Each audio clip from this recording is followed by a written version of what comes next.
कांग्रेस के पूर्व अध्यक्ष राहुल गांधी ने रविवार को जंग का ऐलान कर दिया। राहुल ने कहा कि हमारे पास अब कोई रास्ता नहीं बचा है और अब जनता से सीधे संवाद करना होगा। जाहिर है कि राहुल गांधी का ये मैसेज सिर्फ अपने समर्थकों के लिए नहीं है, बल्कि ये हर हिंदुस्तानी के लिए है जिसका दिल तिरंगे और संविधान के लिए धड़कता है। राहुल का ये संदेश उन विपक्षी नेताओं के लिए भी है जो 2024 में नरेंद्र मोदी से भिड़ने को तैयार हैं और देश के लिए लड़ने का दमखम रखते हों। रामलीला मैदान से राहुल गांधी ने नरेंद्र मोदी, बीजेपी और राष्ट्रीय स्वयंसेवक संघ यानी आरएसएस पर जमकर निशाना साधा। राहुल गांधी ने कहा कि प्रधानमंत्री नफरत फैलाकर भारत को कमजोर कर रहे हैं।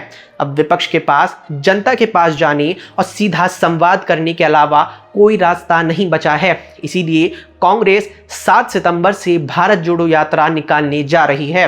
नेशनल हेराल्ड से संबंधित कथित धन शोधन के मामले में ईडी की पूछताछ का उल्लेख करते हुए राहुल गांधी ने कहा कि प्रधानमंत्री मोदी को समझ लेना चाहिए कि मैं उनकी ईडी से नहीं डरने वाला हूं। राहुल गांधी ने कहा कि जब से बीजेपी की सरकार आई है तब से देश में नफरत और क्रोध बढ़ता जा रहा है। राहुल गांधी ने कहा कि जिसको डर होता है उसी के दिल में नफरत पैदा होती है, जिसको डर नहीं होता है उसके दिल में नफरत पैदा नहीं होती है। राहुल गांधी ने दावा किया कि देश में भविष्य का डर, महंगाई का डर और बेरोजगारी का डर बढ़ता जा रहा है। इसके कारण नफरत बढ़ती जा रही है। नफरत से लोग बढ़ते हैं और देश कमजोर होता है। बीजेपी और आरएसएस के नेता देश को बांटना चाहते हैं और जानबूझकर देश में भय और नफरत पैदा करते हैं। उन्होंने सवाल करते हुए पूछा कि डर और नफरत का फायदा किसको मिल रहा है? क्या गरीब आदमी को इस चीज़ का फायदा मिल रहा है? पूरा का पूरा फायदा हिंदुस्तान के 2 उद्योगपति खरीद रहे हैं। बाकी उद्योगपतियों से भी पूछ लो, वो भी बताएंगे कि सिर्फ 2 व्यक्तियों को फायदा हुआ है। सब कुछ इन्हीं 2 व्यक्तियों के हाथों में जा रहा है। राहुल गांधी ने अपने बयान में कहा कि पेट्रोल, डीजल, रसोई गैस और खाने की चीज़ों के दाम बढ़ने का हवाला देते हुए कहा कि नरेंद्र मोदी कहते हैं कि 70 साल में कांग्रेस ने क्या किया, तो हम बताना चाहते हैं कि कांग्रेस ने महंगाई इतनी कभी नहीं बढ़ने दी।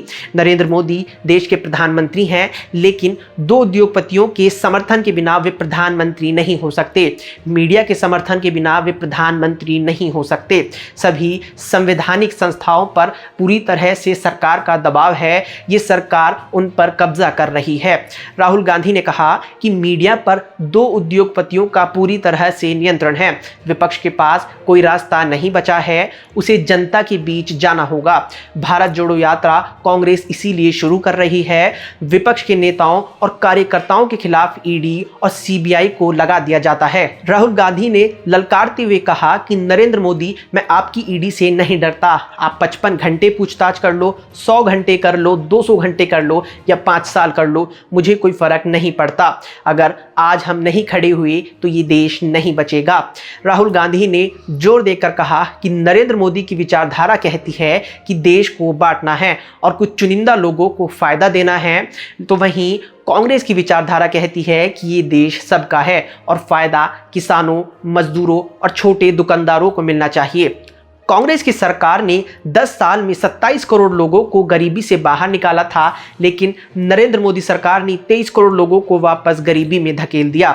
नरेंद्र मोदी पर आरोप लगाते हुए राहुल गांधी ने कहा कि मोदी जी नफरत फैला रहे हैं। इससे फायदा भारत को नहीं होगा, इससे फायदा चीन और पाकिस्तान को होगा। नफरत से हिंदुस्तान कमजोर होगा। नरेंद्र मोदी ने हिंदुस्तान को कमजोर करने का काम किया है।